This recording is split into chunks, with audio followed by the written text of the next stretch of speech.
pa čakamo še obračun v selfijih med Pahorjem in Cerarjem. Kdo bo zbral več ljudi na eni fotografiji? Tamle na zaletno mesto že prihaja Cerar, ki je vidno zaskrbljen. Kljub samozavesti svoje ekipe bomo videli, kakšna je dnevna forma. Tamle pa že vidim našega predsednika Pahorja, ki se komaj privija skozi skupino oboževalcem. Ne vem, kaj to pomeni za prihajajoči dvoboj, a trenutno izgleda Pahor definitivno favorit za zmago. Počasi pa se začenja zares. Oba predsednika sta na terenu, ljudje se zbirajo, veter je ugoden, Pahor je že nabral 1, 2, kar 4 ljudje na sliki. Zgleda v redu, slika je prej znana.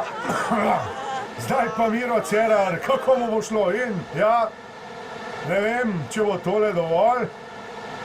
Samo en oboževalec pa še ta v letih, tudi sodiške ocene so slabe, zastava je manjša in tako je!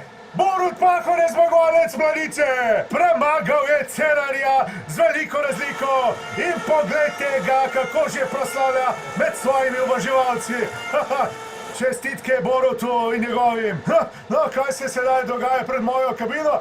Še jaz imam solzne oči pred tako fotografijo.